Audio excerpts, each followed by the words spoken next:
Alors, nous allons aborder maintenant le panel numéro 3, qui s'intitule, et c'est évidemment essentiel, « Financement des infrastructures hydriques, innovation et stratégie ». Et donc, je vais appeler à s'installer à la table des panélistes Louis Dubois, partenaire d'Asafo & Co., que je vois se diriger vers la tribune, Othman Ouanan, consultant KfW DEG, je ne sais pas si je l'ai bien prononcé, Ouda Larèche, banquier principal infrastructure durable à l'EBRD, Ismaïl Balafrège, partenaire chez Forvis Mazars, François Marchal, directeur général et membre du directoire de Société Générale Maroc. Et nous aurons comme modérateur, à qui je vais céder la parole, Ali Benyaya, doctorant en économie de l'énergie. Je vois que le panel s'installe. Je ne sais pas si M. Benyaya est là. Est-il là? Il est là. Et donc, je lui cède la parole.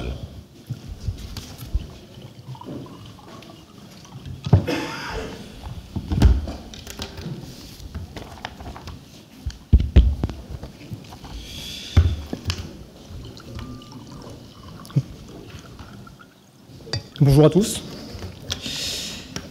Il y a une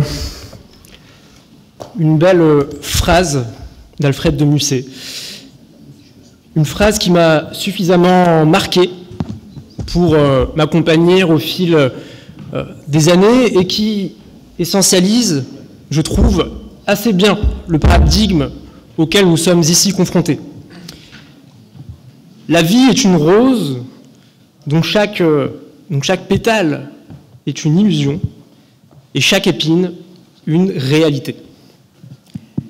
Les pétales, ce sont les idées qui se sont succédées avec élégance au cours de la journée, les ambitions d'un dessalement massif, l'inclusivité dans l'accès aux ressources hydriques, les réformes autour de la gouvernance, les ruptures d'innovation dans la technologie de gestion de l'eau, etc.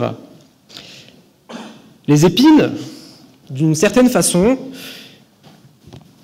madame, messieurs, c'est vous. Vous êtes cette douche froide de réalité qui se déverse sur l'assemblée de rêveurs que voici. Aussitôt qu'émergent des ténèbres des nœuds assommants, comme et avec quel argent? Comment finance-t-on tout cela? Ainsi, vous tous qui êtes confortablement installés dans vos nuages, êtes menacés d'une condensation imminente. Mais nos brillants panélistes que voici sont investis d'une éminente responsabilité, celle de nous préserver, de vous préserver, d'une cruelle déconvenue. Alors, très chers panélistes, je vous le dis, pour concrétiser cette transition hydrique, nous avons besoin de liquide. Et vous en conviendrez, cela ne coule pas de source. Aussi, pour rester dans le thème, et dans un souci de juste équilibre, il convient de garder en tête cette phrase d'Arthur Schopenhauer. La richesse est pareille à l'eau de mer. Plus on en boit, plus on a soif. Pour éclaircir ces enjeux avec toute la lucidité nécessaire, nous avons le privilège de compter sur vous, car votre expérience, votre expertise incarne précisément cette indispensable connexion entre idées et projets. Et permettez-moi donc de vous présenter à notre audience. Nous avons Maître Louis Dubois, avocat d'affaires chez Asafo & Co., qui possède une vaste expérience dans l'accompagnement de projets structurants au Maroc et à travers le continent africain. Son expertise en modèle contractuel, en partenariat public-privé, sera cruciale pour nous éclairer sur les leviers juridiques et financiers nécessaires au développement des infrastructures hydriques. Madame Houda Lahresh, banquier principal pour les infrastructures durables à la BERD, Banque européenne de reconstruction et de développement, vous jouez un rôle clé dans la mobilisation des financements pour des projets structurants au Maroc. Et avec votre expertise, vous nous partagerez les outils financiers et les stratégies institutionnelles pouvant stimuler le développement du dessalement et une meilleure gestion des ressources hydriques. Monsieur François Marchal, directeur général de la Société Générale Maroc, désormais pleinement intégré au sein du groupe Sahem, vous disposez d'une vision stratégique unique après près de 20 années au sein de l'institution. Vous nous apporterez un éclairage précieux sur le rôle des banques commerciales dans la transition hydrique, les opportunités qu'elles peuvent saisir pour répondre aux défis complexes du secteur. Monsieur Tmen Wannen, consultant au sein de la banque de développement allemande KfW-DEG, vous interviendrez au cœur des réformes et du financement. Vous intervenez déjà au cœur des réformes et du financement des grands projets. Votre expertise nous permettra de mieux comprendre le rôle des banques de développement dans la transition hydrique et l'équilibre à trouver entre viabilité économique et impact structurel. Enfin, Monsieur Smaïl Balafrej, vous êtes directeur associé chez Forvis Mazars et vous combinez une expérience assez riche entre gestion financière et environnementale, notamment par votre passage au plus haut niveau chez Veolia. Votre regard transversal sur les enjeux de l'eau, touchant à la fois la consommation individuelle, l'industrie, l'agriculture, l'énergie, nous aidera à comprendre comment aligner ces dimensions souvent conflictuelles. Donc on va faire un tour de table d'à peu près une demi-heure. Vous pourrez ensuite, chers panélistes, réagir aux idées des uns des autres pour compléter, approfondir, nuancer. Et on laissera enfin un moment de questions-réponses avec l'audience. On va commencer avec vous, maître. En tant qu'avocat spécialisé en infrastructure, vous accompagnez de nombreux projets au Maroc et à l'international. Dans un contexte de stress hydrique croissant, quels sont les modèles contractuels et de financement innovants qui permettraient d'accélérer le développement des infrastructures hydriques? Et surtout, quel est le rôle d'un avocat dans ce contexte? Merci, cher Ali. C'est un plaisir de faire partie de ce panel et d'avoir aussi l'honneur d'introduire ce tour de table. Je vais essayer de ne pas être trop long. Moi, ce qui m'intéresse, c'est effectivement de vous présenter, de par mon expérience d'avocat, ces évolutions que j'ai pu constater à la fois d'un point de vue institutionnel, d'un point de vue contractuel, et puis en ce qui concerne les nouveaux outils de financement qui s'avèrent très prometteurs. Et je pense que le sens de tout ça, c'est de montrer qu'il n'y a pas, comme souvent, une solution unique, mais une combinaison de solutions. Alors d'abord, très rapidement, si on se souvient des années 90, le Maroc avait fait le pari audacieux, mais réussi, de confier la distribution d'eau à des opérateurs privés dans le cadre de contrats de gestion délégués. C'était innovant, même si le Maroc avait déjà une longue expérience en matière de gestion déléguée. Et on a vu progressivement ce type de schéma institutionnel, contractuel s'enrichir avec de nouvelles formes. Évidemment, on pense au partenariat public-privé dans le cadre de la loi 86-12, et les exemples des grands projets de dessalement sont des exemples particulièrement topiques, intéressants et qui peuvent servir de modèle dans le genre. Il faut aussi se dire que ce n'est pas uniquement le seul modèle, et on voit se développer d'autres innovations à côté de ces partenariats public-privé. Je pense au partenariat public-public, c'est-à-dire l'État, l'entité publique qui conclut des partenariats avec le secteur public. Et l'exemple le plus éclairant et qui a également une réussite, c'est l'opéralisation des SRM, notamment dans la région de Casablanca-Stade. Ce qui est intéressant dans ces modèles-là, c'est cette idée qui remonte à une dizaine d'années déjà, mais d'élargir les périmètres, de les harmoniser pour créer des économies d'échelle et donc améliorer et optimiser les investissements. Donc c'est un modèle aussi à côté qui est extrêmement intéressant. Et puis un dernier modèle particulièrement prometteur, je pense, c'est ce qu'on pourrait qualifier de partenariat privé-privé. Ce sont évidemment donc business to business, des opérateurs privés qui vont proposer des solutions à d'autres opérateurs privés avec parfois le soutien de banques de développement ou de financiers qui peuvent prendre adopter une approche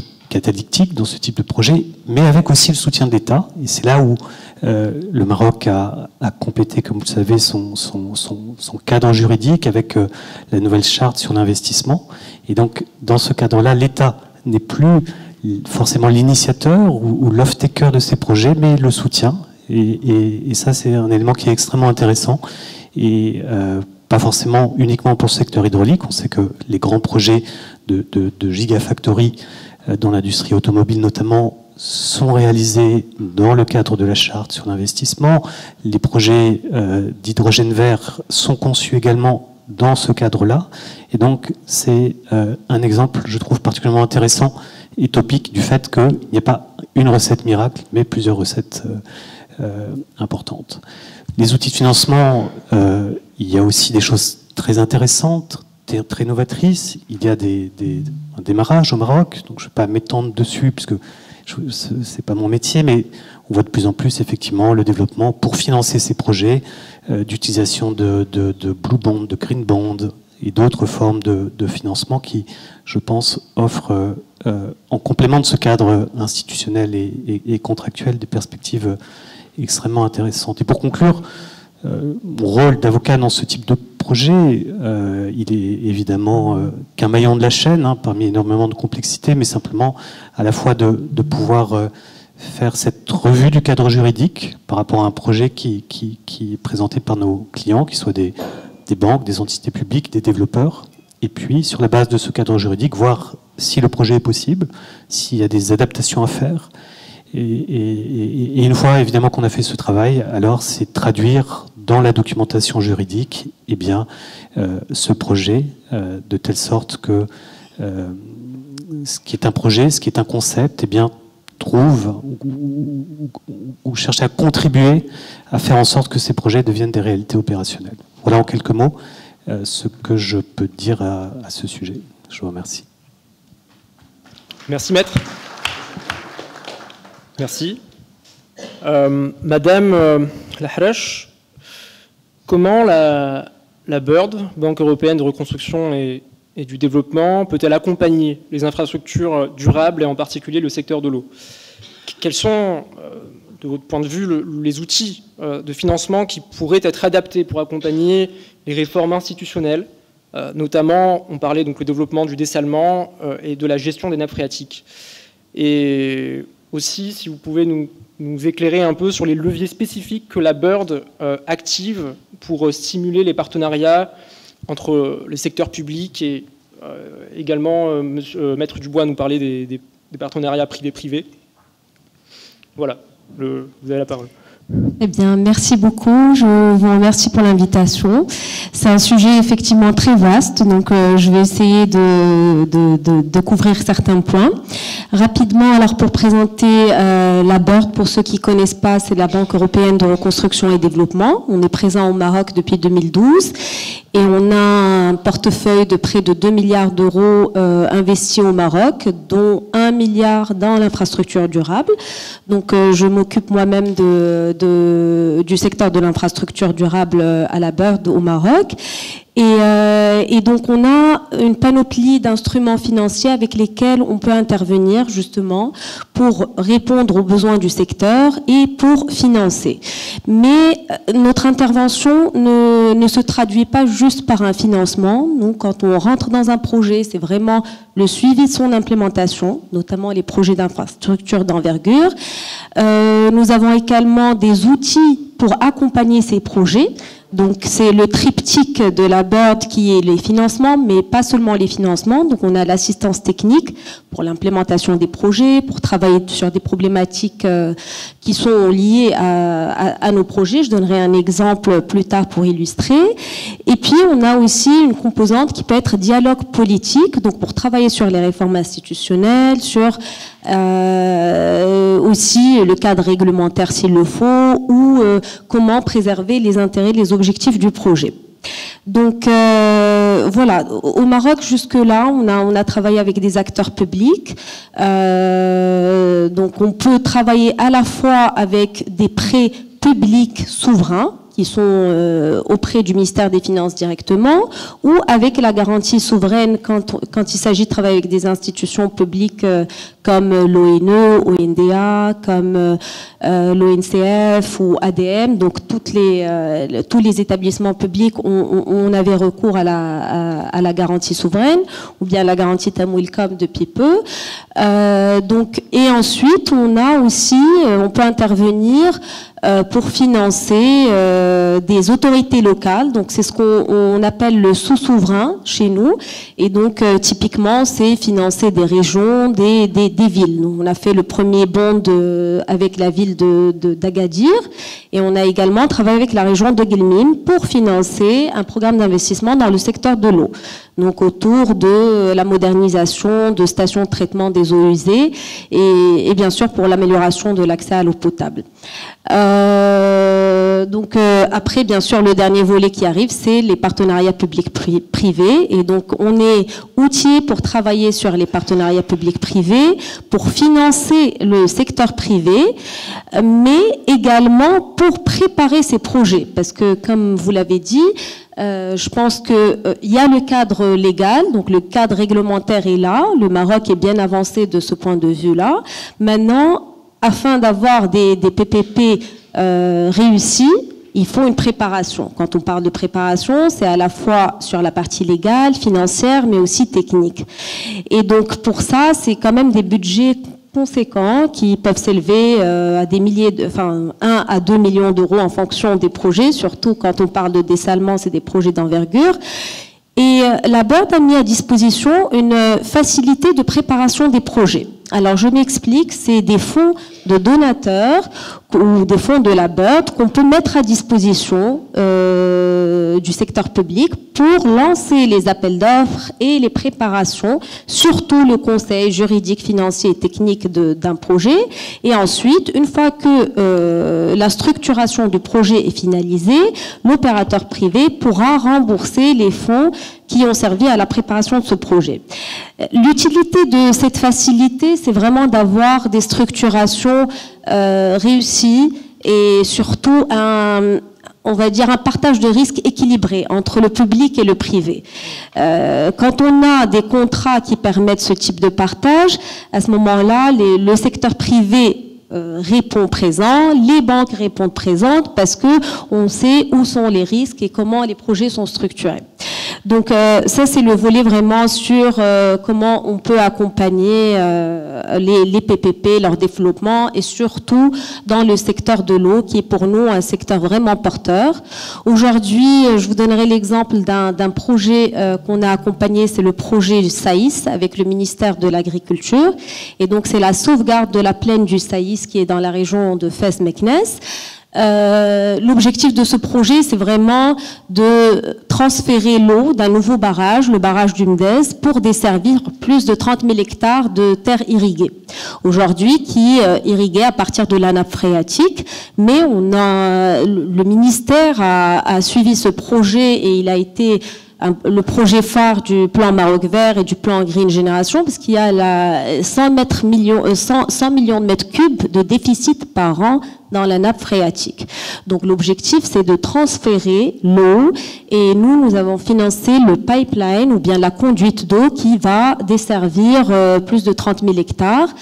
Notre financement s'est fait en 2 phases, donc on a mobilisé plus de 270 millions d'euros de prêts, mais à côté de ça, vu l'impact climatique de ce projet, on a aussi ramené des dons du Fonds vert pour le climat, donc 32 millions d'euros, et puis de l'Union européenne, de la facilité NIP, autour de 28 millions d'euros. Donc voilà, c'est un projet qui a vraiment réuni pas mal de subventions.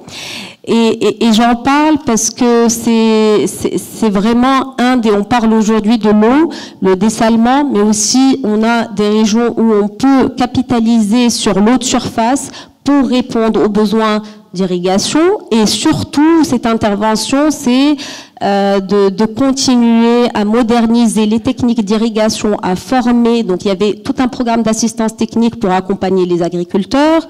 Il y a aussi un programme d'envergure pour le suivi environnemental de l'aquifère qui réunit plusieurs parties prenantes, dont l'ABH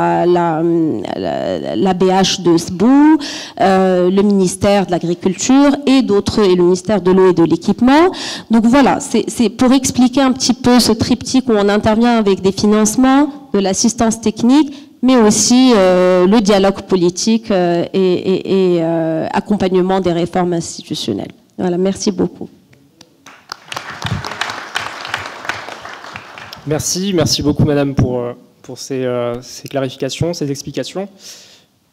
Monsieur Marchal, comment voyez-vous le rôle des banques commerciales dans la transition hydrique que vit le Maroc?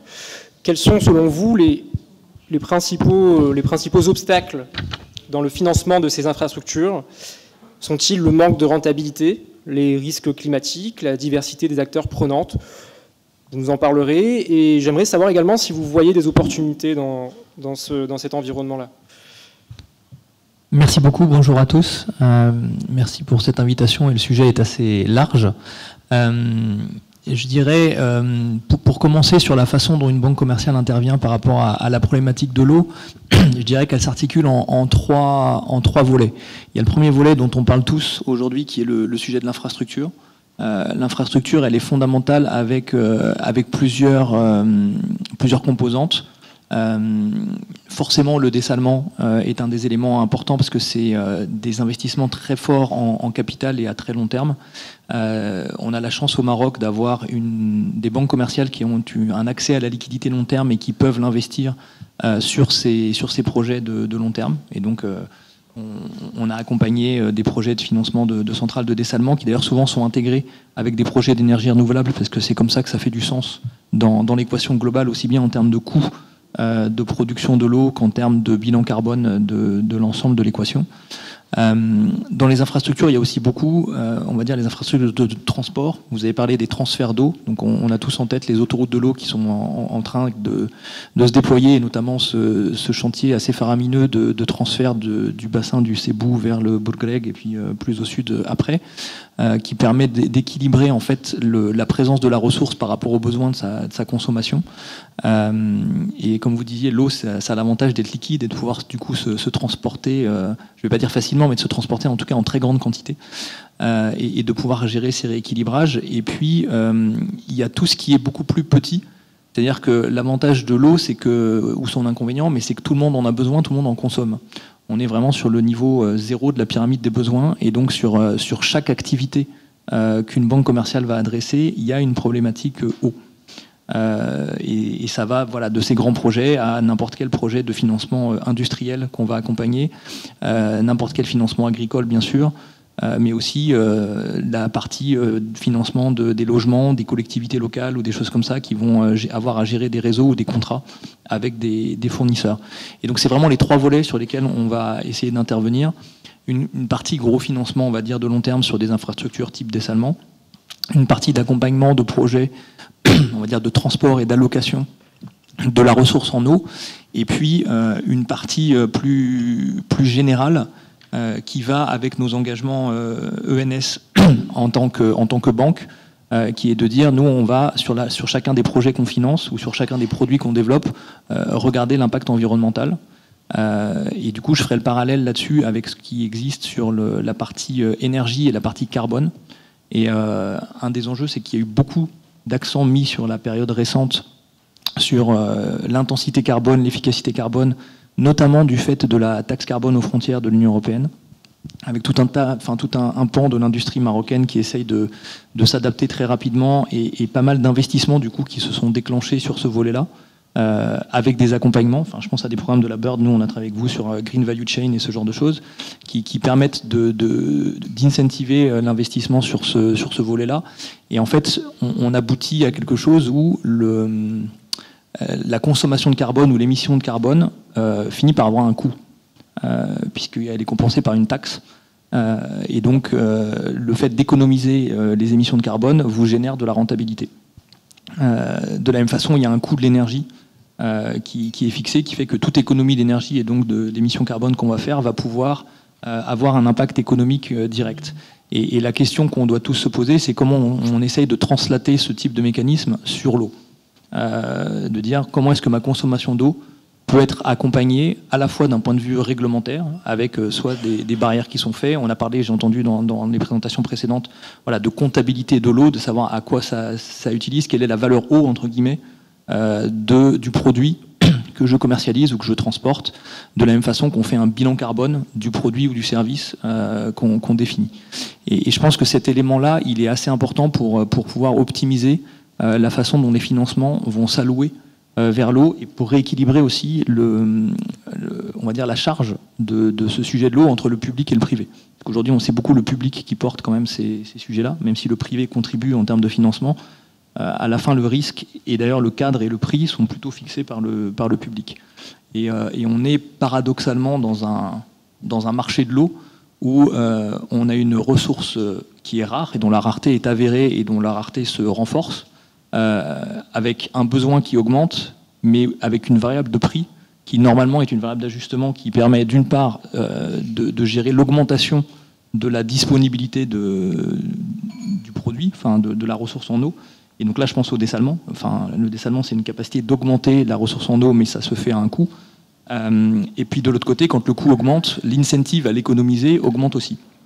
Donc aujourd'hui, on est beaucoup sur des démarches proactives d'un certain nombre d'acteurs et de secteurs pour essayer d'économiser l'eau.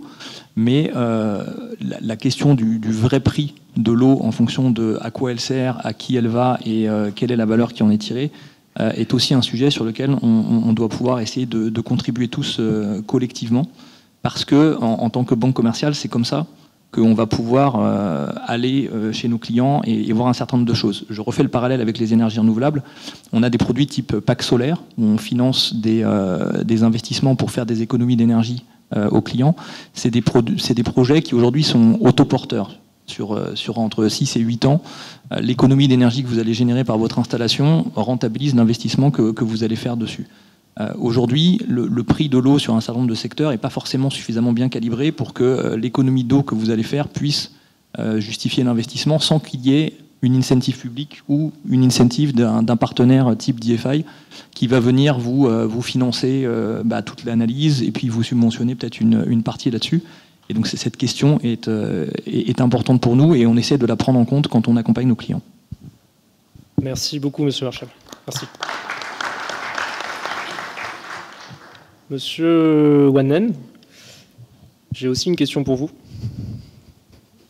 En tant que consultant au sein de la KfW, quelle est selon vous la contribution spécifique d'une banque de développement dans la transition hydrique de notre pays ? Et j'aimerais également savoir comment est-ce que vous parvenez à concilier les exigences de rentabilité de ces projets avec, nous avons d'une part les besoins de financement des réformes structurelles, ça a été évoqué par votre consoeur, et d'autre part l'accompagnement des développeurs sur des projets substantiels. Merci. Merci, je suis très content de voir l'intérêt pour ce sujet, là, le nombre de participants à cette journée. Alors peut-être un petit mot déjà sur la KfW. Vous connaissez peut-être la KfW à travers le financement de grands projets d'infrastructures au Maroc, et typiquement les projets Mazen.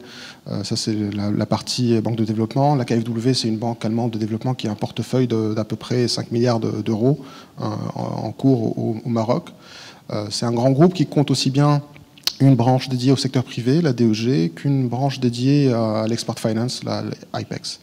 Donc là, aujourd'hui, je voulais vous parler un peu de la problématique de l'eau, telle que la KfW, aussi bien sur la branche banque de développement, où la banque va travailler effectivement sur des financements pour des acteurs publics, comme l'ONE, comme ce que fait exactement la BIRD, des infrastructures de long terme, intensives en capital, mais avec un risque commercial très faible, parce que c'est le secteur public, c'est une denrée de base, et on sait que l'off-take se déroulera très bien.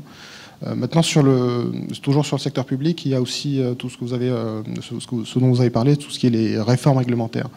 C'est un sujet que la communauté des bailleurs de fonds sur lequel la communauté des bailleurs essaye de soutenir le Royaume du Maroc sur ses politiques et ses priorités.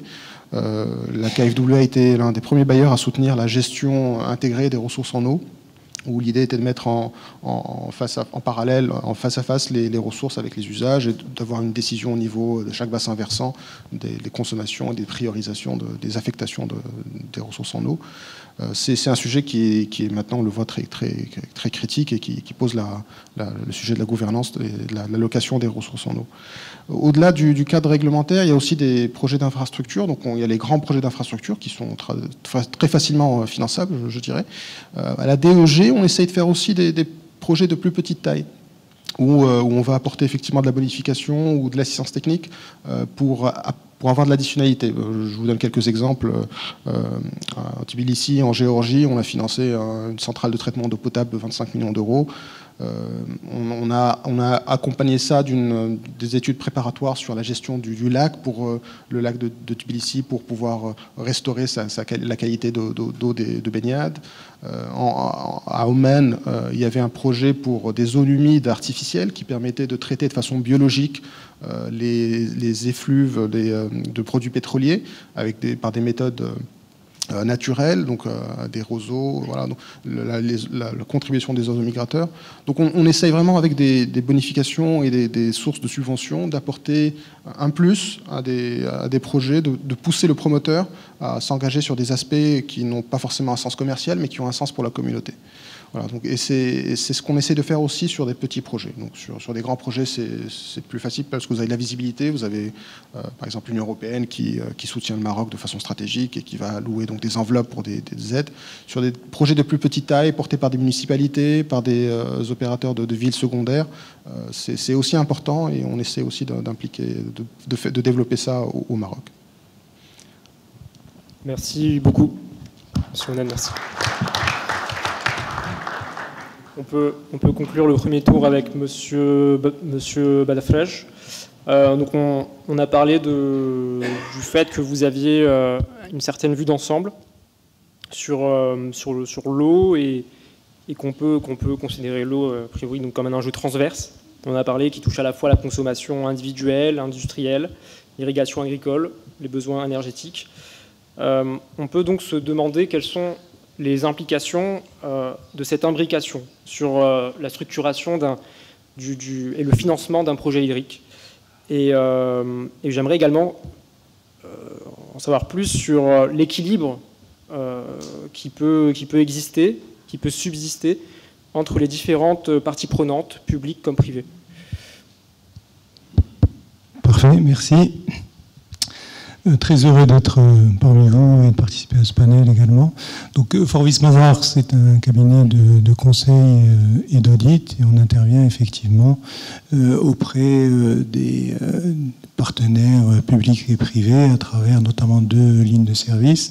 D'abord en Financial Advisory, où on aide soit les maîtres d'ouvrage publics, soit des candidats pour des projets, notamment de PPP, à structurer financièrement, juridiquement leur offre. Et on intervient sur notre partie, sur la ligne de service consulting, en conseil stratégique et réformes sectorielles auprès des pouvoirs publics. Donc c'est un sujet, effectivement, le financement du secteur de l'eau qui est un sujet clé. Les montants qui aujourd'hui sont prévus dans le plan national de l'eau sont très importants. On parle de 380 milliards de dirhams sur le programme national d'approvisionnement en eau potable, et pour l'irrigation, on est sur 160 milliards de dirhams à l'horizon 2027. Donc c'est un sujet clé avec différents modèles de financement, ça a été dit, ça a été évoqué. On a des financements qui sont assurés par l'État à travers le budget général, on a des financements qui sont assurés par les opérateurs, on a parlé de l'ONE, on a parlé des SRM, et puis il y a cet objet qui effectivement sur lequel les pouvoirs publics comptent beaucoup, qui est le partenariat public-privé pour réussir à mener à bien un certain nombre de projets. Alors, vous m'avez demandé de réfléchir à un sujet en particulier qui est celui de l'imbrication de l'eau, des sujets liés à l'eau, ceux de l'électricité ou de l'énergie de manière générale, et également de l'agriculture irriguée, qui sont, donc on parle de nexus, hein, effectivement, de problématiques qui se rencontrent et d'imbrication entre ces sujets-là. Le sujet de l'imbrication entre l'eau et l'énergie a été évoqué largement ce matin et encore cet après-midi.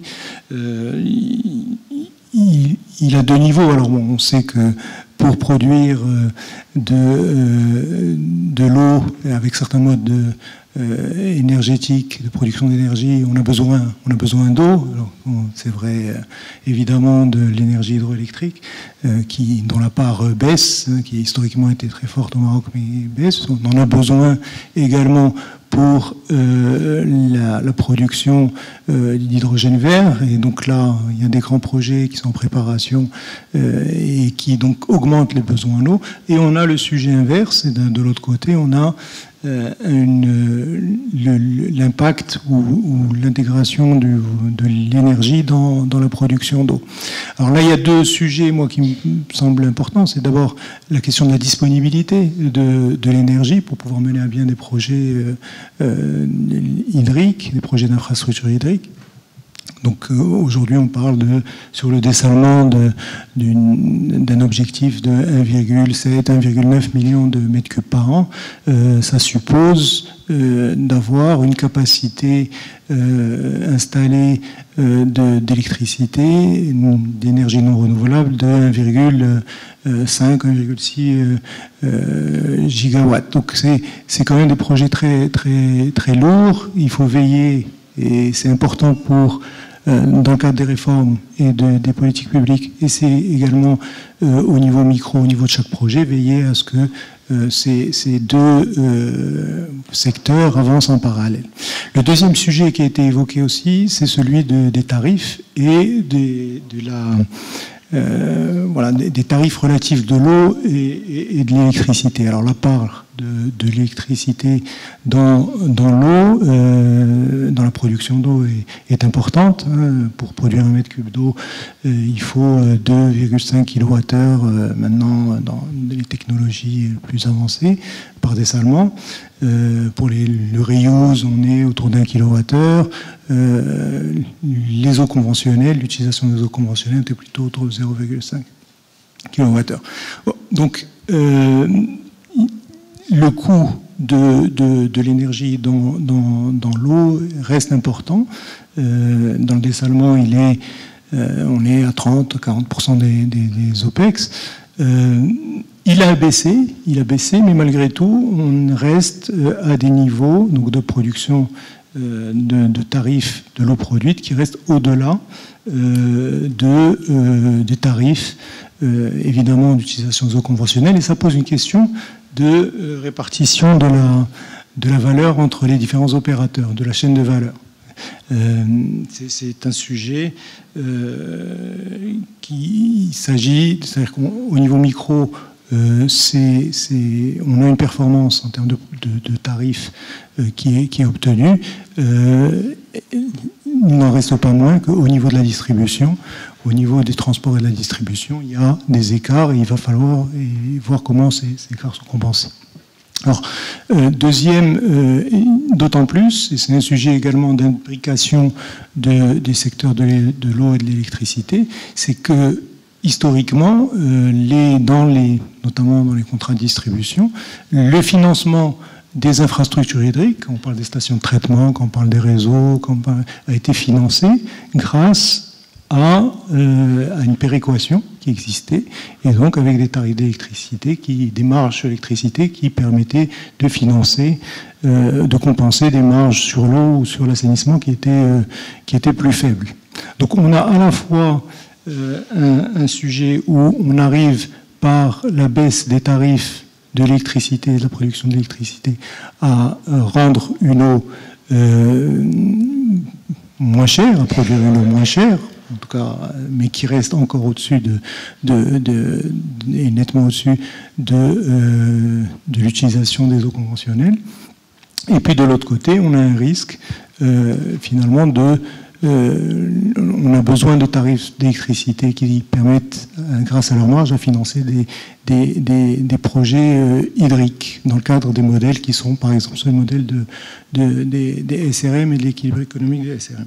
Donc ça, c'est une première dimension d'imbrication entre l'eau et l'électricité. Deuxième sujet, alors très rapidement, qui est celui de l'imbrication entre la question de l'eau potable et de l'irrigation. Donc il y a un sujet, l'agriculture est le secteur qui est le plus impacté par le stress hydrique. On a des dotations finalement qui sont des apports au niveau des barrages agricoles qui sont très nettement très bas par rapport à ce que prévoyaient les plans sectoriels, donc les PTER. Et donc il y a une compétition entre les usages. Pour y faire face, donc, les pouvoirs publics ont engagé un programme très ambitieux qui vise à, effectivement, ça a été dit par le ministre ce matin, à assurer 100% des besoins en eau potable, 80% pour l'agriculture. Et aujourd'hui, donc, il y a des programmes très importants en termes de barrages, en termes de transferts qui sont envisagés. Et puis, il y a des projets de dessalement qui sont des projets mutualisés, mais qui posent des questions, des sujets en termes de financement et de modèles de financement, parce que les deux secteurs répondent à des logiques qui sont très différentes. Et aujourd'hui, autant on arrive à financer les PPP, donc à usage d'eau potable, parce qu'on a un preneur qui est là, alors que ce soit l'ONE, que ce soit les SRM, autant le financement de projets à usage d'irrigation qui présentent des risques différents constitue un challenge. Donc c'est un challenge qui devra être relevé dans les mois à venir pour pouvoir finaliser, structurer ces projets-là. Merci. Merci beaucoup, M. Badafroche. Merci. On peut désormais passer au temps d'échange. Qui veut se lancer à l'eau? Oui, j'aimerais en fait juste, je suis très content de vraiment encore une fois des échanges de la journée. J'aimerais juste préciser une chose. Le problème n'est pas vraiment dans le financement. Des projets d'infrastructure, vous avez toujours un off-taker qui construit son business model en fonction du coût de la ressource. Le problème, c'est plutôt, donc on va dessaler, on va produire de l'eau à 10 dirhams le mètre cube, on va la subventionner jusqu'à 5 dirhams. Ça permet très bien d'être rentable sur des productions à forte valeur ajoutée, fruits rouges et autres types de production. Le problème, c'est que tout le monde n'a pas accès à cette ressource dessalée. Que fait-on du coup du monde agricole, rural, qui dépend de la pluviométrie? Et là, vraiment, c'est vraiment une question pour laquelle je pense qu'on n'a pas encore de réponse. Donc on revient à la notion d'inclusivité de l'eau dont on parlait tout à l'heure. C'était M. Vialet. Exactement. Donc c'est une ressource, l'eau est une ressource tellement importante qu'on est prêt à payer le prix qu'il faut pour y avoir accès. Seulement, ce prix n'est pas accessible à tout le monde. Ouais. Donc ça fonctionne pour certains pans de l'économie, pour d'autres, il faut trouver une autre solution. Et est-ce que selon vous, du coup, cette question d'inclusivité doit constituer une priorité de l'action publique dans sa régulation de ce secteur? Je vous en prie. On aura un temps de... Oui. Allez-y, je vous en prie. Allez-y, je vous en prie. Merci. Depuis le matin, je voudrais vraiment partager avec vous notre expérience marocaine. Donc, et je parle là du ministère de l'Équipement et de l'Eau, du ministère de l'Agriculture, de l'ONE, du ministère de l'Intérieur, parce que, comme a dit notre confrère tout à l'heure de Willow, c'est des projets nationaux. Et justement, pour le rural, donc on ne l'a pas oublié dans le package des besoins en eau à satisfaire. Donc il y a pour le rural, il y a aussi les barrages. Donc on prend en compte prend en compte les besoins en eau du rural. Donc j'ai été chef de division de l'approvisionnement en eau potable et de l'assainissement au milieu rural. Je sais de quoi je parle. Deuxièmement, donc, durant cette période sèche de 6 années, c'est vrai que les dotations à partir des barrages, donc il faut faire des priorités. Donc on a donné à l'eau potable et on a donné à l'irrigation plus qu'à l'eau potable. Et j'ai les chiffres. Et deuxièmement, on a pensé à satisfaire quand même l'eau potable pour la population rurale. Donc il y a les camions citernes, il y a un budget conséquent, il y a les unités de dessalement mobile, et donc pour le rural, et pour les centres aussi qui sont dépourvus des ressources en eau de surface et souterraines pendant cette période sèche. Et il y a les stations de déminéralisation des osomètres. Et puis, il y a le renforcement de la recherche des eaux souterraines, donc via les agences de bassins hydrauliques, que je salue, parce que les efforts qu'ont fait les agences de bassins hydrauliques avec l'ONE, avec le ministère de l'Intérieur, pour justement satisfaire les besoins en eau potable des populations rurales, est énorme, et jusqu'à présent. Donc, le monde rural, donc on a bien pensé, et les forages où nous avons trouvé l'eau, on les transforme rapidement en forages d'exploitation, tout de suite. Et on les équipe, et puis même pour des villes, on a fait ça. C'est-à-dire, on a fait une gestion intégrée des ressources en eau, non seulement amont, aval des bassins versants, mais aval-amont. Et on a fait une gestion intégrée des ressources en eau conventionnelles et non conventionnelles pour justement assurer l'approvisionnement en eau potable à tout un chacun. Donc, d'ailleurs, c'est une orientation de Sa Majesté qui a été appliquée à 100%. C'est le 100% pour l'approvisionnement en eau potable. Et d'ailleurs, depuis les années 80, ce secteur a la priorité dans la satisfaction des besoins en eau, suivi de l'irrigation et puis de l'hydroélectricité. Voilà, donc il y a encore à partager, mais je me limite à ça. Merci. Vous avez, mes chers panélistes, une réaction, un commentaire sur les propos de cette dame?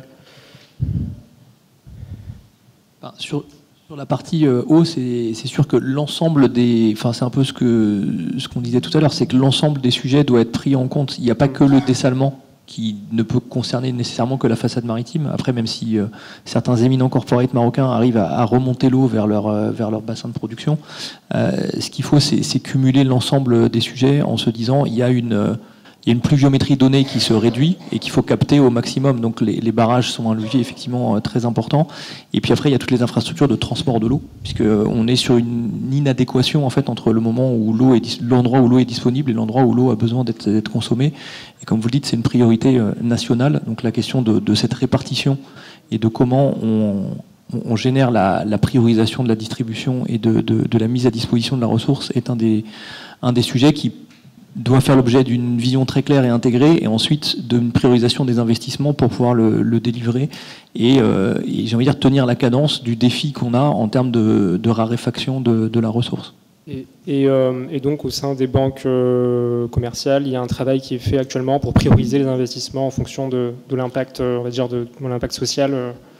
Alors c'est un des paramètres qu'on fait. Nous, c'est plutôt les clients qui viennent nous solliciter en nous disant voilà les priorités, et puis même le financement public. On a des financements de barrages. Les barrages, c'est pas nous qui décidons où est-ce qu'on les met et où est-ce qu'on les fait. Par contre, les marchés publics de barrages ont un besoin de financement de plus en plus important parce que le délai de réalisation se raccourcit. Donc la mobilisation que doit mettre un client, par exemple, dans le secteur du BTP pour réaliser un barrage quand il est adjudicataire d'un marché, il ne le fait pas avec les mêmes ressources que ce qu'il faisait avant. Il est obligé d'investir plus pour pouvoir délivrer dans un délai réduit qui est contractualisé au départ. Merci beaucoup. Il y avait monsieur... Oui, bien sûr.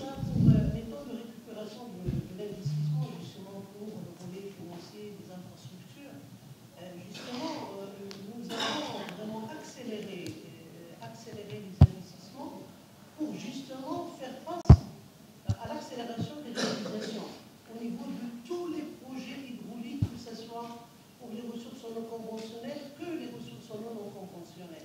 Et puis il y a un point d'inflexion très important dans la politique de l'eau au Maroc, c'est que les côtes, les villes côtières, les côtes marocaines, maintenant ils rentrent en solidarité avec les zones continentales et de montagne. Donc c'est là où vraiment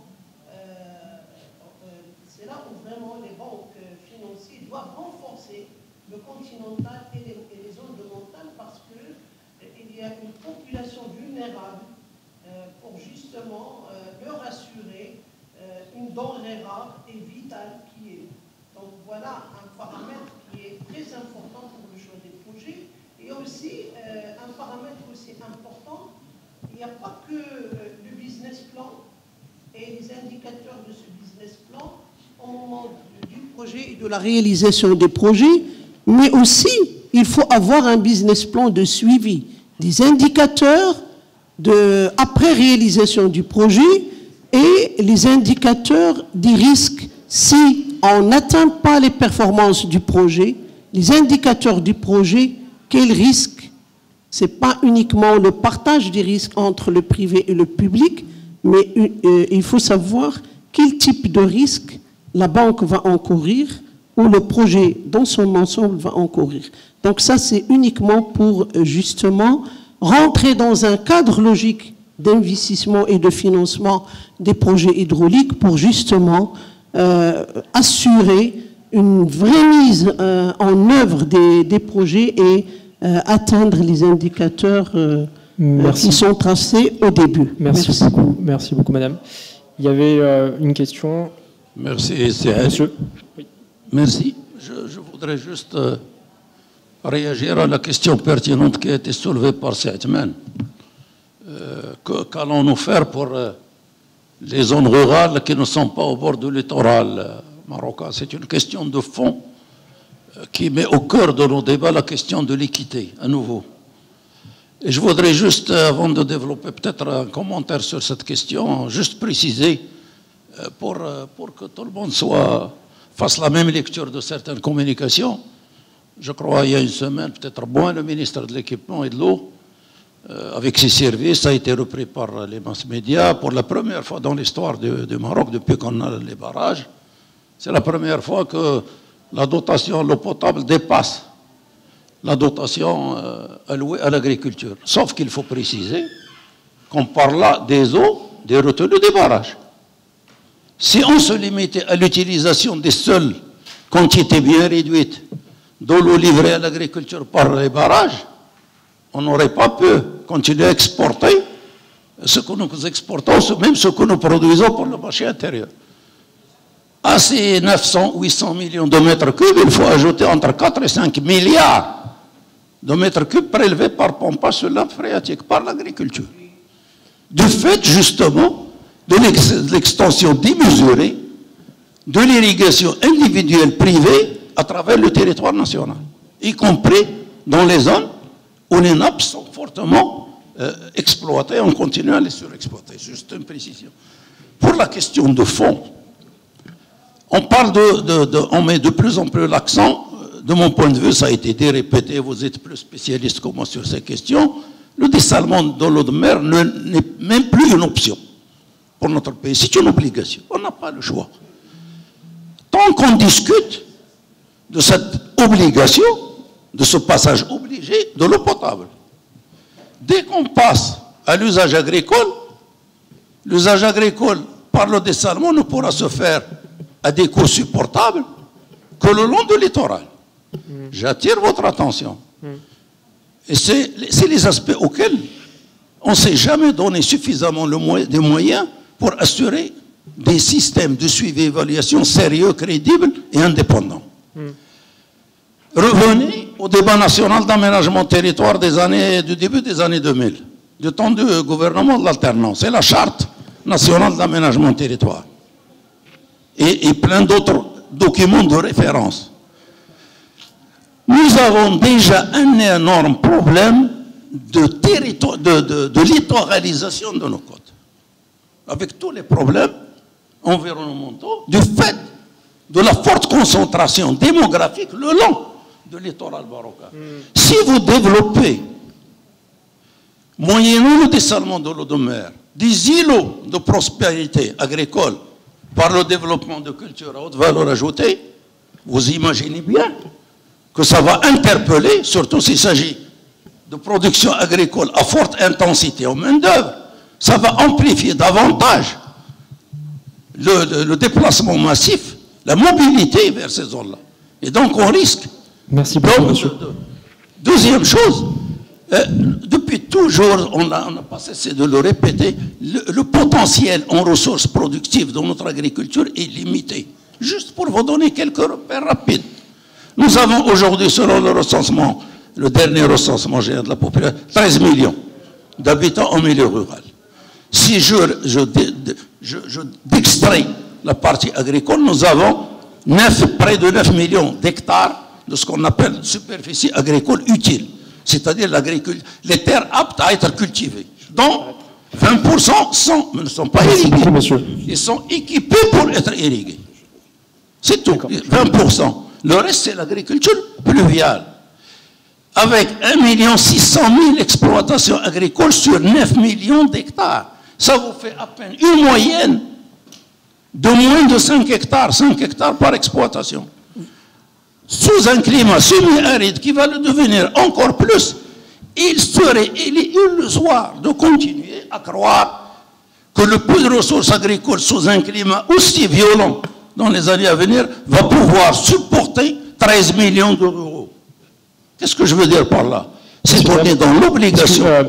Comme on dit, le dessalement, c'est un passage obligé. Nous avons besoin de diversifier des offres d'activité économique au milieu rural. Nous allons laisser les panélistes réagir à votre communication qui est extrêmement pertinente. Juste une précision. Une précision. On vient de boucler une étude il y a quelques années pour l'Institut royal des études stratégiques qui confirme une pratique à travers le monde. L'agriculture familiale ne peut se développer et accéder au rang de classe moyenne que lorsqu'elle diversifie ses sources de revenus. Ça, c'est un résultat mondial. Continuer à croire que l'agriculture va être la seule à supporter 13 millions d'euros, c'est impossible de continuer sur cette voie. Nous sommes dans l'obligation de donner un coup d'accélérateur à ce qui est en cours déjà, c'est-à-dire la transformation structurelle de notre économie nationale, de manière à soulager la pression qui s'exerce sur le peu de ressources agricoles, de manière... Et ne présentons pas, s'il vous plaît, l'exode rural comme étant chabert, comme étant un monstre. Merci. Voilà, merci. Monsieur Balafrage, monsieur Ouanan ou chers panélistes, avez-vous une réaction face aux préoccupations de ce monsieur, notamment, donc qui est extrêmement pertinente. Comment est-ce qu'on opère pour déplacer, pour distribuer cette eau qui est dessalée en masse sur les côtes dans l'ensemble du territoire du royaume qui ne réside pas simplement, uniquement sur le littoral? Je peux peut-être juste commencer par une partie de la réponse. En tant que bailleur de fonds international, on voit qu'il y a une stratégie nationale. Clairement, le dessalement, ça fait partie d'une des solutions pour avoir de l'eau potable ou l'eau pour l'irrigation, et ce n'est pas la seule.